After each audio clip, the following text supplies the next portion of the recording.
كنت في علاقة محرمة وبفضل الله قطعتها واتفقنا اما يجي الحلال، لكن انا ما بقتش متقبلة كليته ولا شغلانته خالص، وهو كان بيقول لي انه ما عندوش استعداد يغيرها.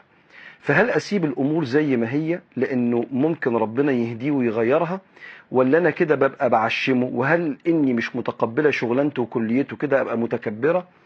لا شك ان في اسئلة بحتاج اشوف اللي قدامي واسأله كام سؤال، ولكن انا هجاوب على قد اللي مكتوب بالظبط. هقول كلام قد يبدو مزعج للبعض بس هو حق. اي علاقة يا جماعة احنا فيها بره مش متجوزين يبقى ما فيهاش حقوق ملزمة ما بيننا. افتحوا لي قلبكم بس من فضلكم في الحتة دي. اي علاقة احنا فيها مش متجوزين يبقى ما فيهاش حقوق ملزمة ما بيننا. يعني اتنين متصاحبين جميل، وبعدين اكتشفوا ان الصحوبية دي حرام فبعدوا عن بعض واتفقوا ان هم يصبروا ويستنوا بعض، وبعدين طرأ للبنت او طرأ للولد ان العلاقة دي مش مناسبة، كبروا في السن، احتياجاتهم اتغيرت، متطلباتهم في العلاقة اتغيرت، فاكتشف ان هم مش مناسبين. لو انتم متجوزين وبعدين اكتشفت فجأة ان مراتي مش مناسبة، لك لا استنى وكل واحد يكتشف ان مراته مش مناسبة او تكتشف ان جوزها مش على مزاجها تسيب البيت ولا هو يطلقها، لا، في حقوق ونمسك في بعض ونثبت في بعض ونصلح ونتكلم. لكن لما نكون احنا مش متجوزين وبعدين يطرأ ان احنا مش مناسبين، هو ربنا اصلا خلق خطوات قبل الجواز زي الخطوبة وزي بداية التعارف دي اللي هي اسمها في الاسلام الخطبة، عشان نشوف احنا مناسبين ولا لا. ولو مش مناسبين بنعتذر لبعض بإنسانية واحترام وتحضر، حتى ان العلماء قالوا لا يشترط ابراز الاسباب في العلاقات اللي هي بره الجواز، لان ممكن يبقى السبب يجرح، فنقول ما حصلش نصيب الكلمة الجميلة دي.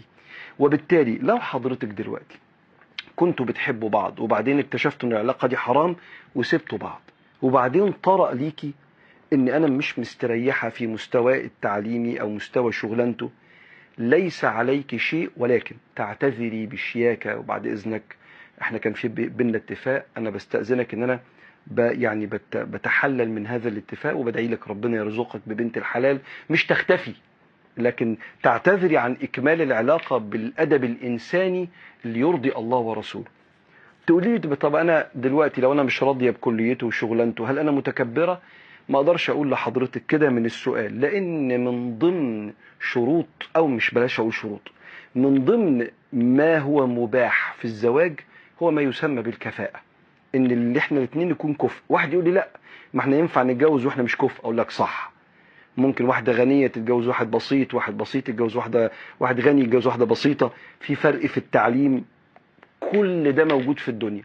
لكن لو في بنت من مستوى اجتماعي معين قالت انا احب اتجوز من المستوى الاجتماعي ده، من حقها. نفس الكلام الراجل، المستوى الاجتماعي ده من حقه، من حق ان احنا ندور على الكفاءة. قد نتنازل في بعض الحاجات في الكفاءة لان في صفات تانية جميلة زي انه راجل وانه محترم وانه بيشتغل وانه بيجتهد فمستقبله شكله كويس، فان يكونوا فقراء يغنيهم الله من فضله.